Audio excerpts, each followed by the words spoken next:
వస్తే ఏం చెప్తానవే పని అయిందానే? ఎప్పుడో అయిపోయిందండి పని. అయినా ఊకే పని పని పనేనా?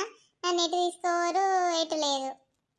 నువ్వు ఇట్లే అంటావని తెలిసే, అందుకే నీకు ఒక సర్ప్రైజ్ మ్యాటర్ ఇప్పుడు చెప్తాన్నా ఇను. ఈ సర్ప్రైజా? ఏంటి ఏంటి చెప్పు. పుష్ప 2 మూవీకి పోతాన్నమే, రెడీ కాలి పిల్లలు నువ్వు. ఫస్ట్ మీ జేబులో పైసలు ఉన్నాయా అది చూసుకోండి ముందు. నీ అవ్వ తగ్గేదేలే, ఈరోజు మూవీకి ఒకటినే కావాలి. మీరు అసలే ఫస్ట్ టైం సినిమా కట్టాలో, అక్కడ నా ఇజ్జత్ తీయాలి, మీ సంగతి చెప్తా. వచ్చారు 4 టికెట్లు ఇవ్వండి. 3200 ఇవ్వు పుష్ప. సార్ నేను అడిగింది టికెట్లు, ఎర్రచందనం కాదు.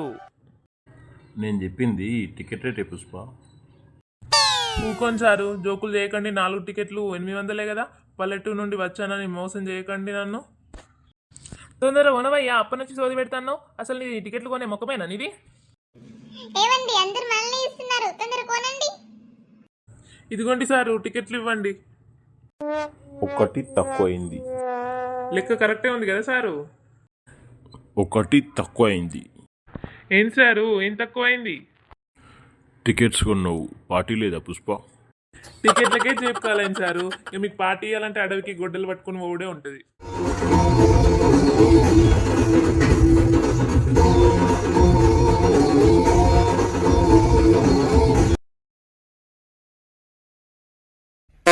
నాన్న నాకు పాప్కార్న్ కావాలి, కొని నాన్న.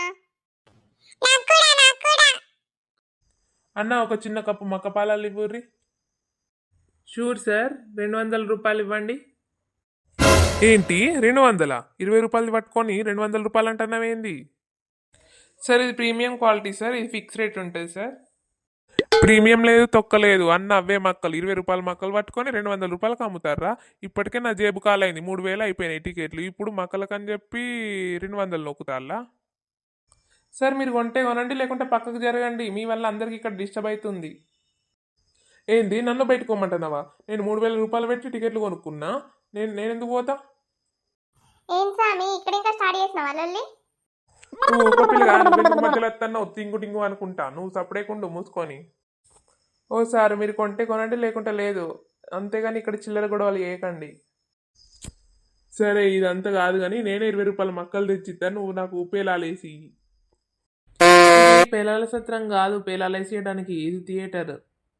నాకు మా తెలుసు ఈ థియేటర్ అని. నువ్వు 20 రూపాయల పేలాలని 200 రూపాయలకు అమ్మితే గిట్లనే ఉంటుంది మరి. సారీ సార్, మీకు పేలాలు వేసేయడం అయితే కుదరదు ఇక్కడ. దయచేసి మీరు వెళ్ళండి ఇక. నాన్న నాకు కావాలి, నాన్న పేలాలు కావాలి, పేలాలు. ఏవండి అందరి ముందు పరువు పోతుంది, తగ్గేదేలే అనుకుంటా తీసుకొత్తివి, ఇప్పుడేమో అందరు నిన్నే చిన్న చూపిస్తారు. సరే ఇయ్యవయ్యా ఇయ్యిగా. పొద్దున్నే ఎవరి ముఖం చూసినో ఏమో, టికెట్లకేమో 3000, ఈ పేలాలోడేమో 200 అడుక్కుంటా. ఉన్న 200 కాస్త జేబు మొత్తం ఖాళీ చేసిర్రు. A few moments later. Sir cinema ఎలా ఉందో చెప్పండి సార్. సినిమా మస్తుంది. ఇంటర్వెల్లో జాతర సీన్ మూవీకి హైలైట్. టోటల్గా సినిమా సూపర్ హిట్. కానీ నా బడ్జెటే అట్టర్ ఫ్లాప్.